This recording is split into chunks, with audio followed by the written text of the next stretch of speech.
welcome to another episode of Filmmakers Focus. I'm Doc Kennedy. This week is a special edition. As you may know, may not know, I did host a podcast before this called Dream Warriors, and Dream Warriors was aimed at just helping people be motivated to make their dreams become a reality.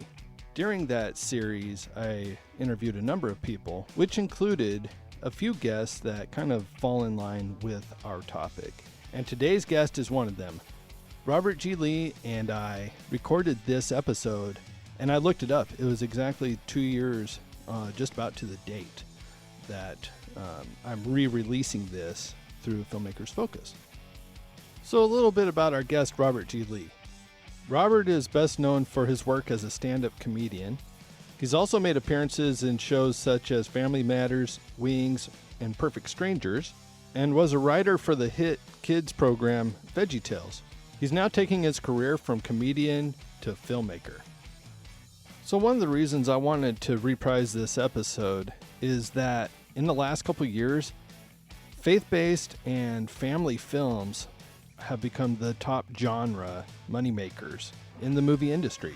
And I know that's hard to believe, but when you think about it, so think about Pixar, think about those movies.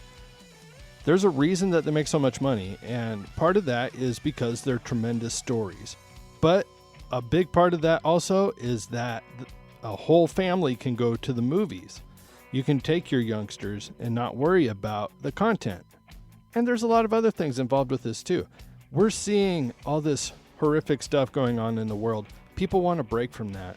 And there's nothing wrong with horror films, action films, dramas and all that stuff. But right now, what people are kind of, they're saying, hey, we want more stuff that's got a positive twist to it. So that's another reason that I wanted to reprise this episode is that Robert does some faith-based stuff, but mostly he does family stuff. So I just wanted to give you a little bit of a taste of what his thought process might be with that. So stay tuned to the end because I'm going to give you a little bit of an update of where Robert is on his project, a movie called Can I Get a Witness Protection? So a quick update of where I am right now. I put in notice where I'm living. I have a month to find a place. And so the search is on. I don't know if I'm staying in Tacoma or if I'm moving somewhere else. So, I'm just excited about whatever comes next. And the biggest transition for me is basically my roommate and I are best friends. And we've been living in the same place. We've been roommates for 4 years. And so it's kind of a transition, moving on. He's like blood to me. He's like he's a brother, and so that's kind of a different transition for me. But I'm excited for him. He's got an awesome new place and totally taking a step up there. And so I'm excited about what's next for myself as well. On top of that, got a lot of work here in the Tacoma area and just plugging away. So things are looking up, and it's all in video production, so I'm excited about that. Anyway, if you want to head over to Twitter and Facebook, you can follow us there at Filmmakers Focus. Also, exciting news, if you don't know, we are now on YouTube as well. So you can head over to YouTube, Filmmakers Focus, listen to the episodes from there. So with that, we'll dive into our conversation with Robert G. Lee. And now our feature presentation. Welcome to the show, Robert. Well, thank you so much for having me on. It's a pleasure. This is exciting. I remember seeing you a few years ago on an episode of Bananas Comedy. Oh, yeah. That was, boy, that was one of those nights that Bananas was such a great series. But when they put me on in the middle of winter, which is no problem as far as they were concerned. But unfortunately, it was so cold, approximately 6 people came out to the audience. So no. It was a strange, that is not my finest hour, so I'm glad you're still talking to me. Yeah, I found it intriguing. That's the power of film, is it looked like there was probably 40 people there. Oh, and everybody else had these great crowds. I had one adult and 6 children at the table right in front of me and says, oh boy, this, I guess I'm going to change my material. Okay. Oh, that's great. So can you share with us a little bit of your story, your journey? When you were a kid, were you looking to be a comedian? Strangely enough, yes. I remember, and I tell everybody this, it's quite true, that when I was literally 5 years old, I saw Bill Cosby on TV, and I said, that is what I want to do. And then my parents said I couldn't be black, so I just went for the comedy. But I'm from Indiana, and so where do you go? What do you do? It's like I have no idea how to get into it. I mean, Dick Van Dyke's from there, Jonathan Winters, and everybody has to leave the state to get somewhere. So all throughout my high school career, I made movies, Super 8 movies, and that kind of thing, which of course dates me. But always had that dream. I knew that I moved from comedy to when I was about 12. I said, I really want to make movies. And so it kind of combined both of them in my whole career. So my entire life has been doing stand-up comedy, warm-up comedy for the studios, and now moving into movies. So I'm not famous. You won't know who I am, but I've been fortunate enough to be able to make my living doing what I've always wanted to do. So I can't say how fortunate and blessed I am. Yeah, so do you remember your first time being on stage? Boy, first time. Well, I remember, I did it through junior high and high school. As far as just doing stand-up, I was too insecure and afraid to do it by myself. So I had a partner. And so I was Bob, Robert G. Lee, and he was Kevin, so we were mostly Bob and Kevin. Came out of a newspaper article, and so we did stand-up comedy together at a talent contest, and we won. So that was the first time on stage, because it was all grunge rock bands and that kind of thing, and then we actually did comedy. We had a comedy radio show that we were working on way back when. Yeah, and so I started doing comedy around campus, which was just, horrific to say the least. In bars, in open fields, it was wherever we could do comedy, that's where I'd do it. But I always hid behind characters. The two of us just did sketches and things. I was never myself on stage because, again, that insecurity just made me go, okay, I could do voices, I could do characters, let's just do this. And then it really took me till I was in my 30s that I just started doing stand-up comedy on my own. So what was the breaking point where you decided, okay, I'm just going to go for this? Well, I know that you have to have a job that you abhor. So I was working at a restaurant, and I just hated it so much. I said, you know what? All my friends were they were still doing stand-up comedy back in Ohio and Indiana and different places, and I'd moved out to L.A., and I just said, you know what? I'm going to start doing this. And the way I broke into it was actually through a back door. Is I started teaching a class on stand-up comedy at a comedy club. It's like, all right, well, then I'll, those that can't do, teach. And so I just started teaching the fundamentals and how to get up on stage and how to do characters and how to build it. And that gave me enough confidence that I started working as the MC at the club and bringing up open mics and, of course, working out my own material. And it took a couple years, but then I was fortunate enough to get into TV warm-up. Because what I do more than anything else was just ad lib and goof off and have fun, and so that fits very well in TV land. I had a friend doing warm up on the Golden Girls, and my big break came. We had written his act, and he was asked to do another show, and so he recommended me to do Golden Girls. So that was literally my first big shot. Totally unprepared. I'd seen him a couple times, and we worked on his material, so I did a lot of the stuff we had written and just faked my way through it, and then got another show, and then another show, and another show, and all of a sudden that became my niche. And so that's really been the backbone of your career? Yeah, most certainly. I'm a married guy with kids, and I didn't want to go on the road. So I stayed in town at a club called Igby's, and I emceed there every single weekend and worked on my material. And then I did TV shows like Golden Girls, Designing Women, Perfect Strangers, Step by Step, all those shows. Did them for probably 25 years. Still doing a couple here and there. I'll be doing Ground Floor next month. And it was the greatest job in the world, but it is also golden handcuffs because you're not working on your act, you're working on your persona, but the benefit of doing the TV warm-up, again, got to stay in town, made a nice living, paid for my kids to get through high school and college. But the greatest thing is you're watching fantastic directors and fantastic actors, and just by osmosis, you really pick up timing, just how things work, performances, what works, what doesn't. And then I got to write on a couple of shows like Wings and Step by Step, and so just the benefits they far outweighed any negatives of not being a name and going on the road. So it really was a fantastic thing to do. Yeah, can you break that down a little bit for us? Because I'm not sure that everyone would be able to understand what exactly a warm-up guy does. Yes, it is that job where Every time you see this is recorded in front of a live studio audience, that means there's a warm-up comic in the audience, helping the crowd get through the 4 to 5 hour ordeal that making a sitcom can become. Wow. Nothing's done in a half hour. I take that back. The Roseanne show often took like 35 minutes. This is the woman she didn't want to ever do a second take. She said, "That's good enough. Let's move on."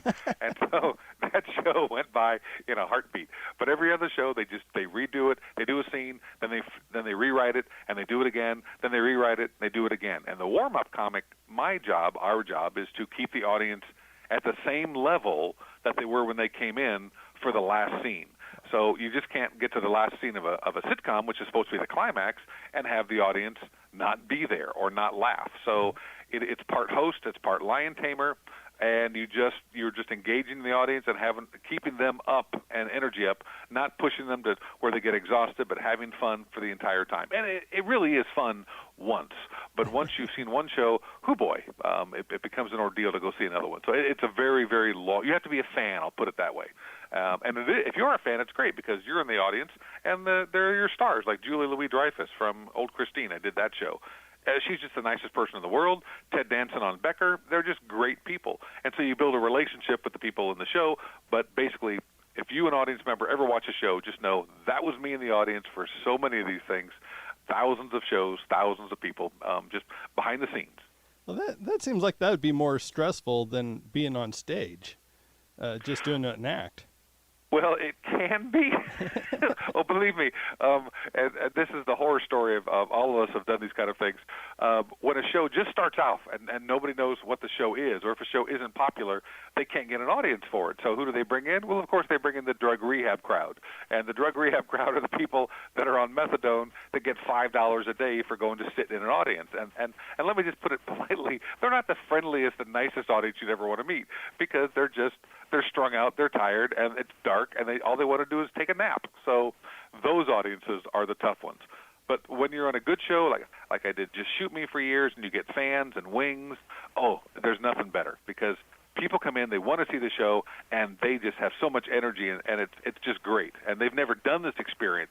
So those are the best audiences when you get tourists in and they've never seen one before. But the tired and the exhausted, those are not good days. Well, I appreciate that you brought up your family, because you sort of took maybe the not so popular route in doing what you've done in being a warm-up guy, but it sounds like your family was the bigger priority for you than the career. Well, and maybe I don't know if that's a sour grapes thing. That's like, I never got famous. It must have been my family. I'm not trying to blame anybody. I'm really not. But there was a conscious choice to, and I also thought, you know what, I can get into Hollywood through these avenues. Mm-hmm. And for a period there, it was very interesting that I was able to get into the writer's room and wrote on a couple of the sitcoms. And that was a strange experience because as a stand-up, you get up on stage and it's you. And when you get a laugh, okay, this is working. But then you get in a writer's room, and it's all run by the guy at the end of the table. And if he doesn't laugh, nobody else laughs. It's like, hey, I know this is funny, but no, the peer pressure says we all have to make him laugh. So it's a different kind of experience. Now that road then turned into, I became the drama director for my church, which seems like a silly little job that this is not the way to make a big career. And it was absolutely right. It's not. It's like I gave up everything to do this job. I was still doing stand-up, still doing warm-up, but the majority of time was for this drama director for a church. Every time the pastor would do a sermon, we'd make sketches. Well, it built into something where I didn't realize it, but I was being trained to make movies the whole time, which I never got that experience in sitcoms. I was watching it, but I wasn't doing it. And week after week after week, we made videos, little 2 to 3 minute videos, but every time you put it in front of a crowd of people, you hear their reaction, and you learn, I've got to edit that differently. That wasn't a good shot. This is how to bring them in emotionally. This is how to get a laugh. I worked with actors. I worked with cinematographers and editors, and I slowly but surely went back to film school. And by the time it was done, I'm still doing that job, by the way, but then it transitioned. When the movie came up, it was a big revelation to me. Like, I thought I gave up my career. God was just training me for the next step, which was the movie Can I Get a Witness Protection, and hopefully several movies beyond that.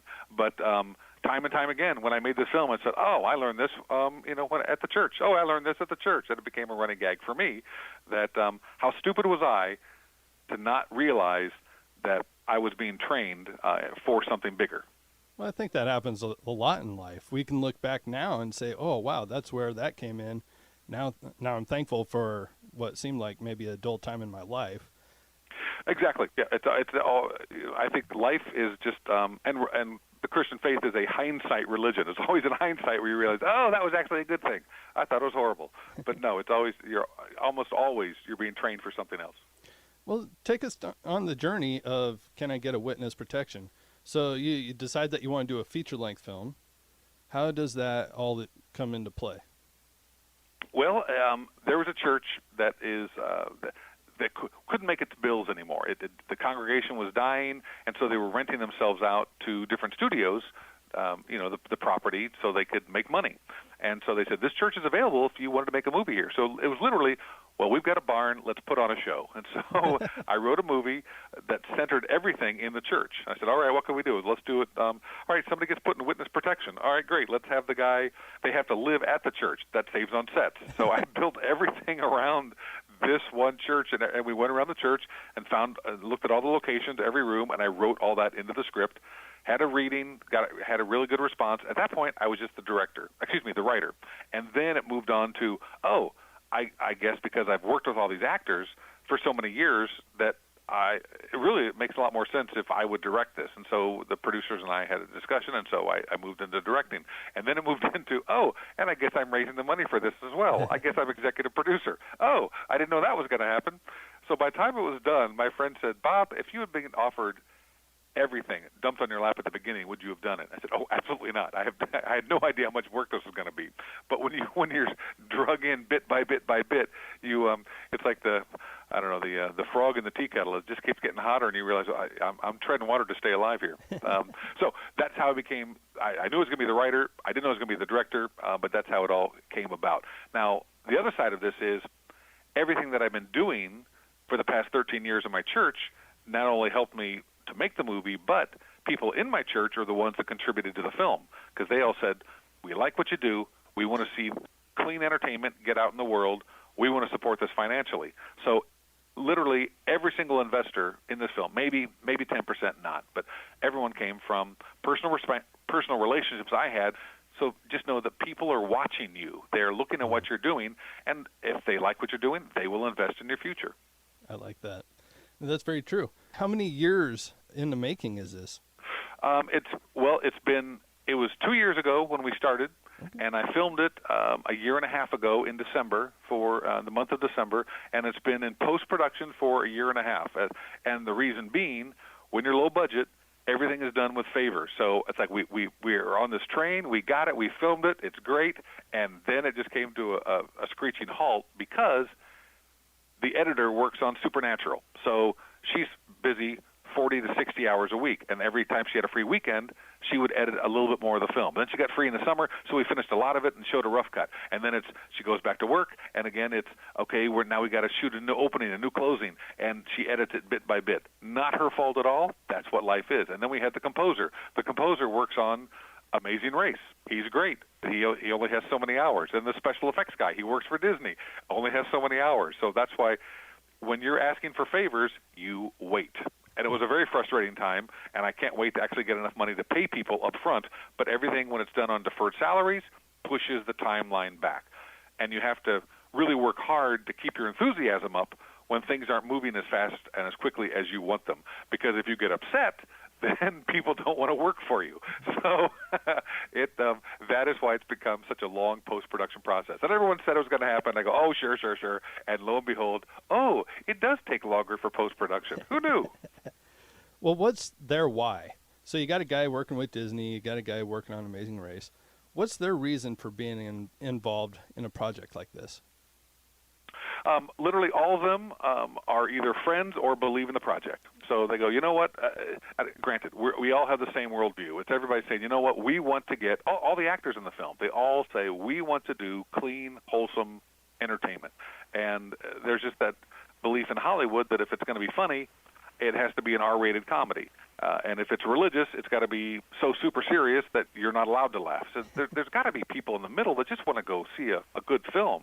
And I would point to things like The Blind Side, good emotional film that has a lot of laughs in it. But I haven't seen a true comedy come out for those people that just want to go see a fun film, which is what I've been doing. I made my living doing that, performing for people who just want to go see a good comedian and not feel like they have to take a shower afterward.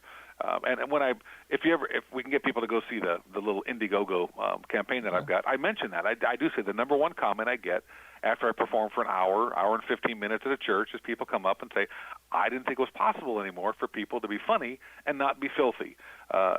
Who knew this could still happen? So, but I grew up on Bill Cosby and Red Skelton and Jack Benny and Bob Hope, and they were funny without being filthy. So I'm of that ilk where I believe you can make a film the same way and have it be uplifting and not have it be, first off, and let's have good actors, by the way. I've got the best actors you could imagine. They're all funny. They've been working for years.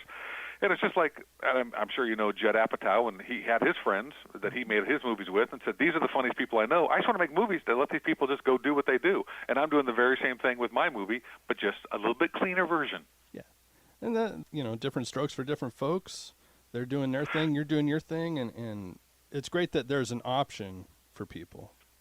Yeah, I'm not at all saying, hey, we've got to, this is a horrible culture and we've got to move that pendulum back and we've got to just do our thing. No, I'm not saying that at all. There's room for everybody. And I think there are millions of people out there, and that's why I made this film, it's just like My Big Fat Greek Wedding. That hit that marketplace, that market share, rather, of people who want to go see a clean, wholesome, funny film. And so that's what we're trying to do. That's fantastic. Last question for you, Robert. To the person who's on the fence about going after their dream, what would you say to that person? What I would tell that person is get ready for the long haul. And it's always, and people always want an easy way. And I will tell you up front, it is not easy. I've been in the stand-up comedy business for 30 years, and I've had a house, and the recession hit, and I didn't lose the house, but I lost all the equity, so my retirement's gone. So we had to move and restructure and figure things out, and sometimes we didn't go on vacations. Matter of fact, we hardly ever went on vacations. We just went wherever I had a gig. It is a long road. The other thing I would suggest quite emphatically is find a job that gives you a baseline of living. So many people think, I'm going to make it in a year. I'm going to make it in 2 years. I've given myself this much time. No. Long haul. Think of the long haul. My career has been one that I've been able to make a living as a stand-up comic, a warm-up comic, and have my job as at the church. And all of those together, I can survive. Any single one, I couldn't do it. Working is the most important thing I can emphasize. Nobody just sits on their duff and people don't come up to the door and say, hi, I want to make you a star.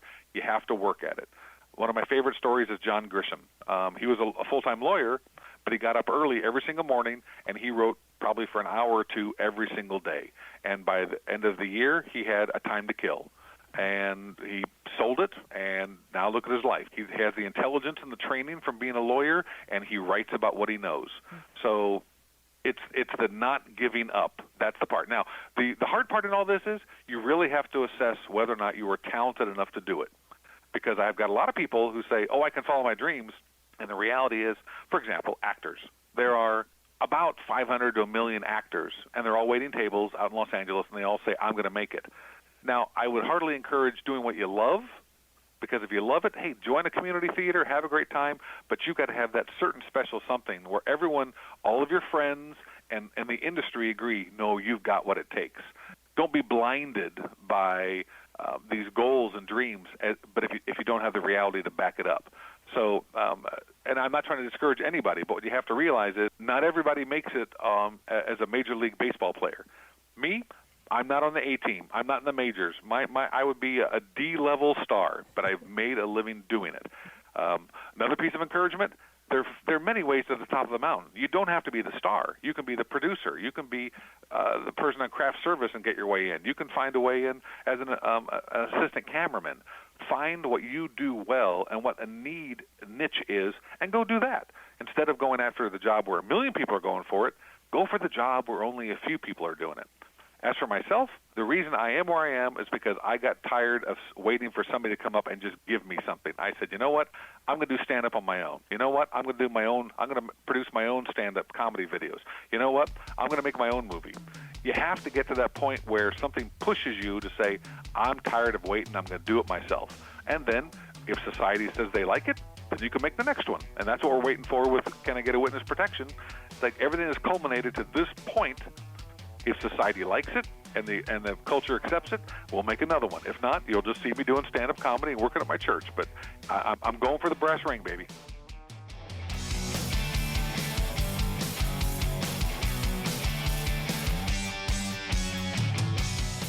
Well, that was some fun stuff there. Robert sure has a wealth of wisdom to share with us.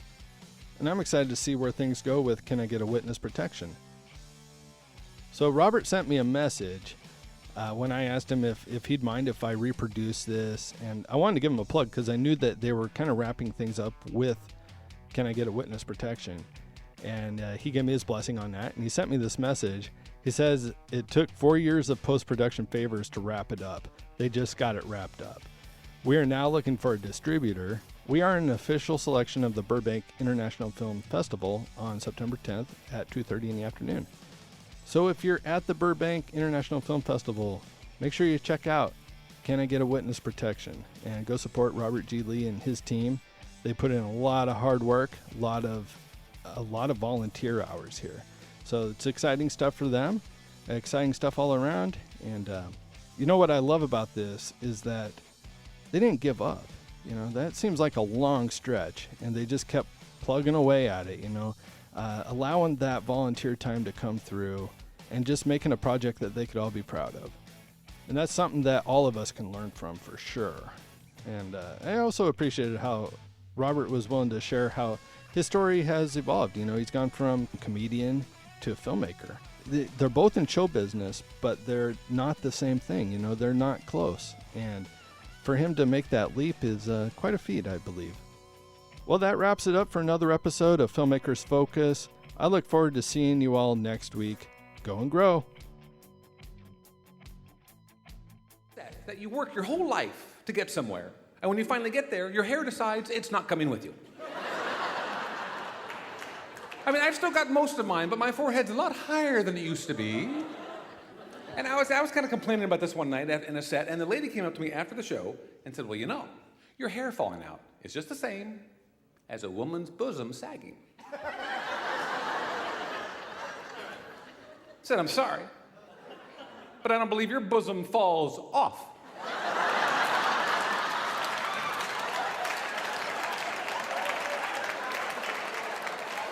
I don't believe you wake up in the morning and find a bosom on your pillow. You don't take off your brassiere and find a bosom in it. No one has ever accused you of having a bad bosom over. No, yours stay in the same general vicinity. Mine leave. If my hair was just sagging, I'd walk around in a wonder hat, okay?